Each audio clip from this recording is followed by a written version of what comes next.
It's my life. Lazy. It's my life. Good morning mga ka-garden. Welcome back po ulit dito. So content po natin ay fertilization po ulit ng ating seedlings. So as I told you before na may i-reveal tayong malupit na sikreto ng ating seedlings. So ito po yun, ang gamit nating foliar na pampabulas at pampabilis ng ating seedlings. So tara. Charan! So ito po siya, yung sinasabi nating sikretong malupit, ang Mangad Foliar Fertilizer.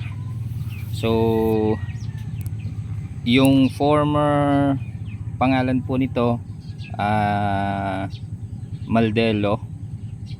So binago po at pina-registered sa bagong pangalan.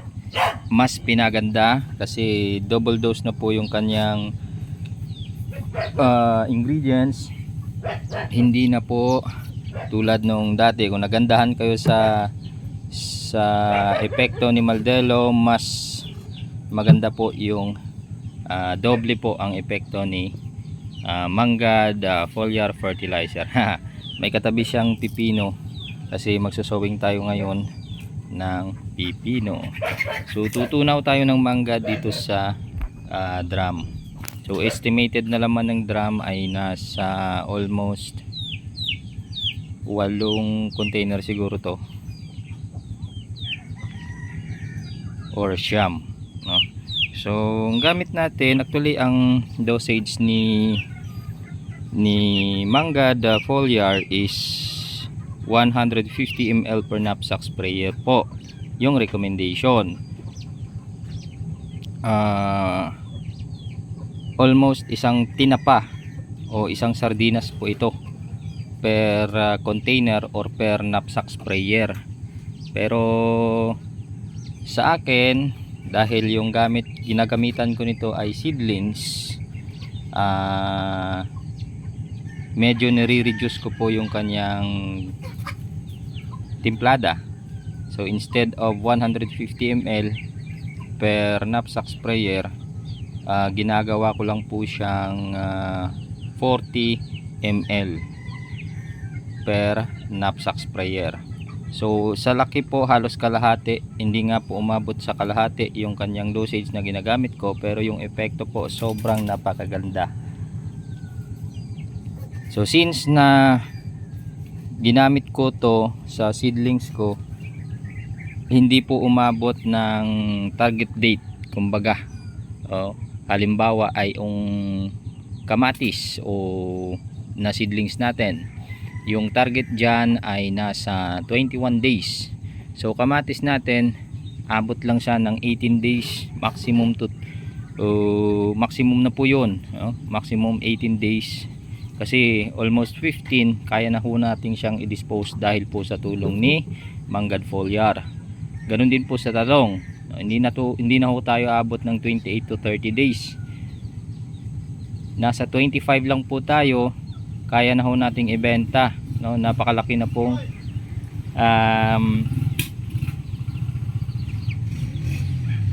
napakalaki na po ng ating seedlings at the age of 25 days from sowing. Minsan nga yung mga customer namin nagugulat bakit daw ang bilis ng sowing ko.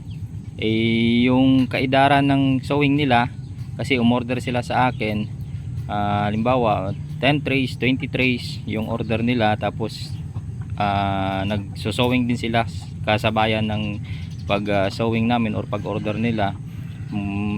Nagulat sila, within 25 days di-deliver na namin yung order nila, yung sowing nila napakaliit pa, halos hindi pa nga umaalis sa lupa. So malupit na sikreto ho namin doon ay Mangad Foliar. So hindi na po ito sikreto ngayon kasi binahagi ko na po sa inyo, no? So as of now, titimpla po tayo. So ang ititimpla ho natin ay isang takip or almost estimated 40 ml per container.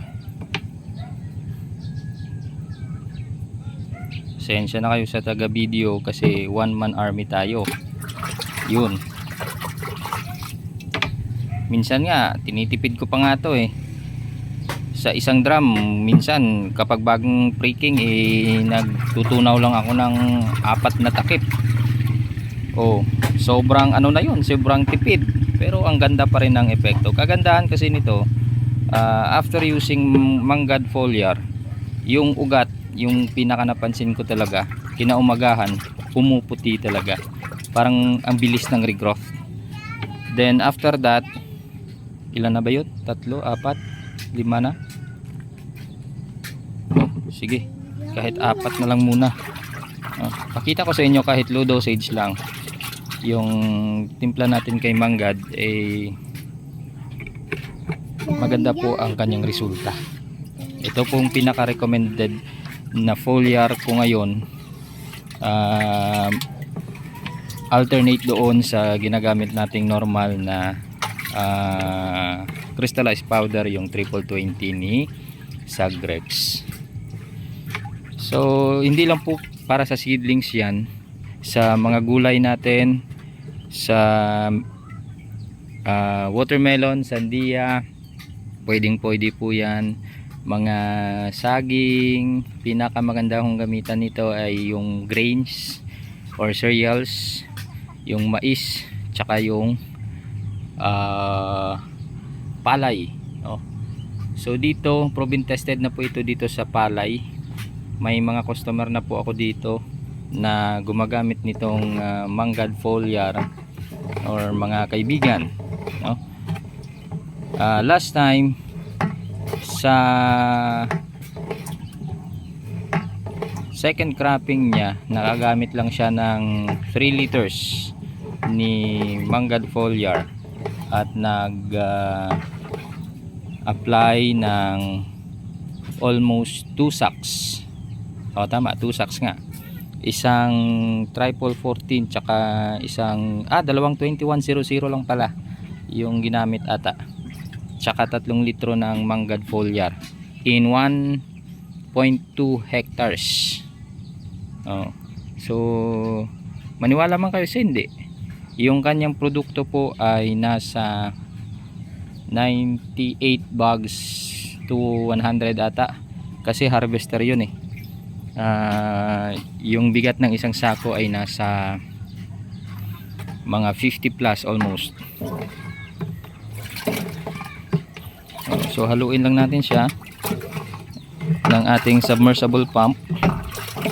Yan yung nagiging kulay ng tubig pag nahaluan po ng ating Manggad foliar. Yun. So tara, dilig na po tayo mga ka-garden. So tara guys, dilig-dilig na tayo. So yan po yung ating manager dito.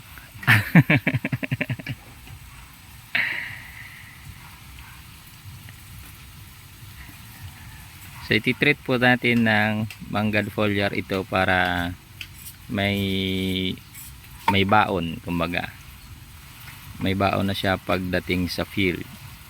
So mas matibay sa stress ng init, mas malakas ang sibol ng kanyang mga ugat. So mas mabilis siyang lumago pag nakatapak na po siya sa lupa. So yun yung kagandahan ni Manggad foliar pag na-treat natin sa seedlings. Pero isang gamitan lang po siya, kasi pag dumoble naman yung gamit or pag ginamit mo siya ulit, yung mabilis mag-matured yung kanyang dahon, kasi nga ini-enhance niya yung paglaki ng ating seedlings. Pinapabilis niya yung paglaki ng ating seedlings. So mas maganda siyang i-treat mga 1 week after before transplanting to the field para mas mabilis yung paglago. So pag hindi siya na-dispose agad, after 1 week, makikita nyo yung kanyang dahon ay nagiging matured na. Kumbaga parang kulang yung supply ng seedling tray, ng lupa sa seedling tray sa katawan ng tanim. Okay, so yun po mga ka-garden yung ating na-share sa inyo. So hopefully magustuhan ninyo at ma-try ninyong gamitin. Shout out pala sa iyo Sir Alan Abuyo ng Mangad Foliar Fertilizer. Thank you so much and God bless everyone.